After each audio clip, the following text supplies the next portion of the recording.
안녕하세요. 트러스트 커넥터 서강대 윤석준입니다. 요즘 가을 날씨가 워낙 좋아서 저 개인적으로 약간 다리를 다쳐서 이동이 불편하긴 합니다만 그래도 가을 날씨가 좋고요. 계속 집에서 촬영하고 있다가 지금 보시다시피 이제 스튜디오에 와서 찍으니까 또 새로운 느낌이 되네요. 요즘 노벨상으로 되게 핫하죠. 워낙 우리 한강 작가 문학상 수상해서 워낙 되게 좋은 소식이고 저도 너무 기쁜 소식이라 아마 많은 커뮤니티 채널에서도 아마 한강 작가에 대한 얘기 나오는데 저희는 또 AI에 대한 채널이니까 아시겠지만 AI 연구자들이 노벨 물리 화학상을 받았습니다. 이게 어떤 의미가 있을지 오늘 이 시간을 풀어보려고 합니다.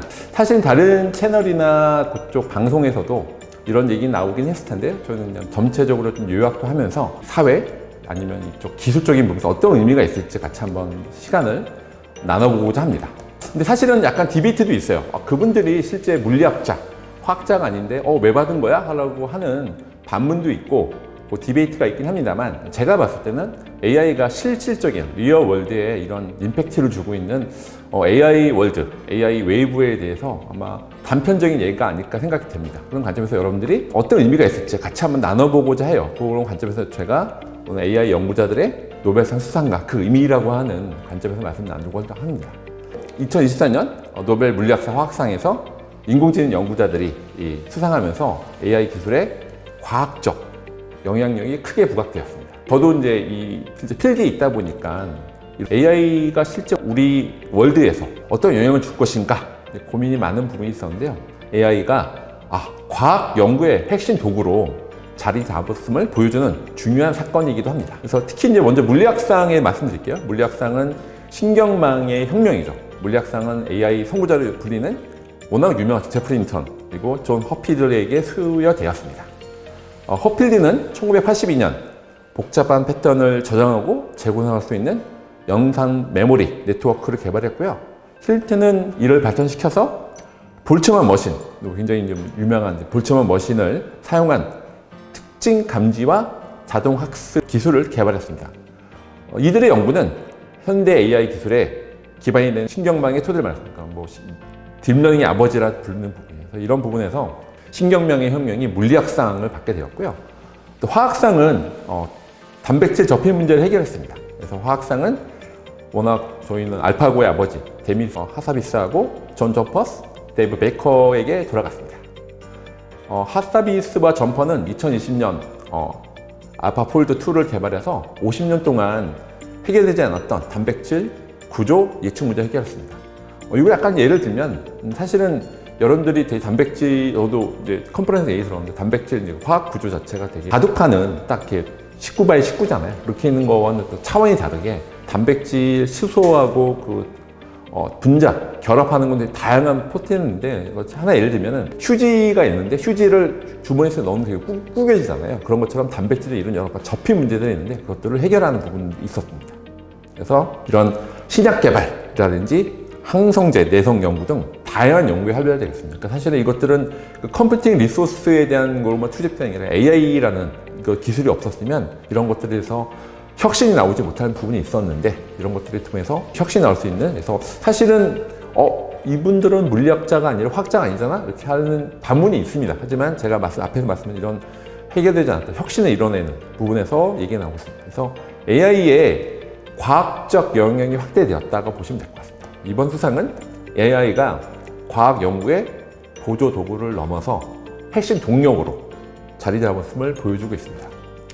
AI 기술은 물리학, 화학, 생물학 등 다양한 분야의 연구 속도를 획기적으로 높이고 있고요. 이런 부분에서는 아마 이번 수상이 앞에서 말씀드렸지만 과학 연구뿐만 아니라 모든 영역에서 AI에 대한 트랜스포메이션에 대해서 그래서 그 보수적인 노벨상조차도 그쪽 위원회에서 인정했다 보시면 될 것 같고 이런 부분들은 일단 IT뿐만 아니라 물리학, 화학, 생물학 다양한 분야에서 확장되고 있다고 보시면 될 것 같습니다. 그래서 이번 수상을 계기로 해서 AI 기술이 과학 연구에 미치는 영향은 더욱 커질 것으로 예상되고요.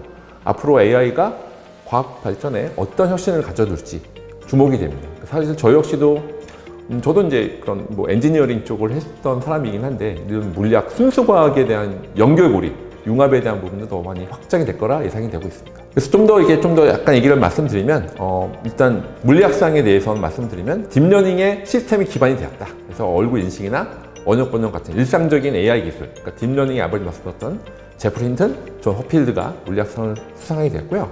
화학 단백질 구조 예측 문제 해결을 해서 아까 말씀드린 3명이 그래서 이런 것들이 나왔었고요. 노벨상 수상이 AI 연구의 인식에 어떤 변화를 가져올지 또 말씀 나누고자 합니다.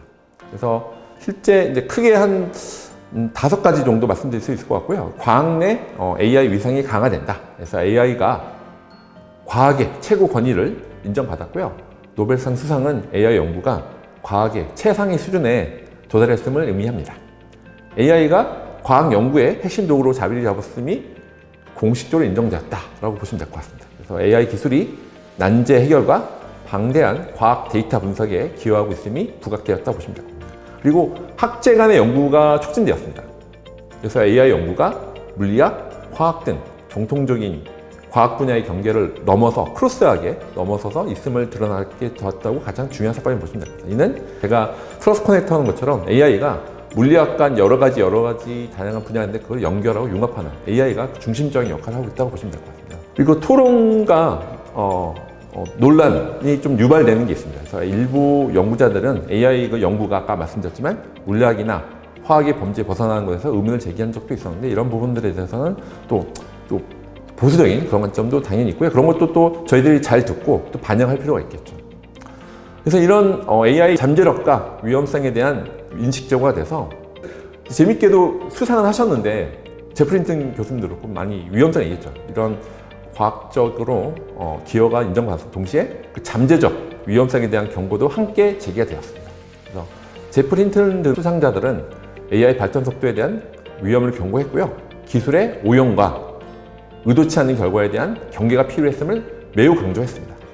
그리고 또 재밌게도 영국이 AI 연구 위상이 강화됐어요. 그러니까 노벨상 수상은 영국의 AI 연구 역량을 국제적으로 인정받는 계기가 됐습니다. 제프리 힌튼 교수가 데이비스 하버비스가 다 영국 출신 연구자들이기 때문에 이런 영국이 AI 연구의 어떤 탑티어에 수상되어 있다고 볼 수 있습니다. 이런 부분들에 대해서 또 영국이 어쨌든 깊이가 또 있는 거죠. 또 제프리 힌튼 교수님이나 데이비스 하버비스가 또 영국 출신이라서 탑티어 엔지니어링 부분, AI 탑티어 연구를 또 영국이 잘하네 라고 하는 또 위상이 또 제공됐습니다. 그래서 이번 노벨상 수상을 통해서 AI는 과학 연구의 핵심 도구이자 독립적인 연구 분야로 위상을 확고히 하게 됐습니다. 그래서 동시에 AI 기술의 발전과 그 영역에 대한 논의와 성찰이 필요합니다. 사실은 저도 말씀드렸지만 AI가 이런 수상을 하는 것 자체가 확대되는 게 분명히 있죠. 그래서 저도 그런 게 기쁘게 생각하고요. 또 한쪽 측면에서는 그 탑티어 이제 그룹분들이 이런 또 위험성이 얘기한 거는 좀 더 밸런스가 필요한 부분이 있는 것 같습니다. 이런 관점에서 앞으로 많은 과학 연구, 그 딥다이브한 여러 가지 분야에 대해서도 AI가 어떻게 연결되고 융합되고 확장될지 귀추가 주목되고요.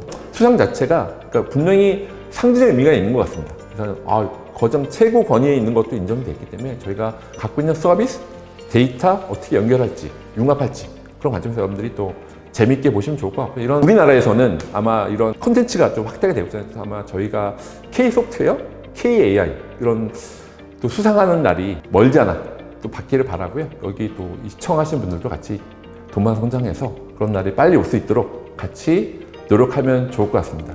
이상 마치도록 하겠습니다. 감사합니다.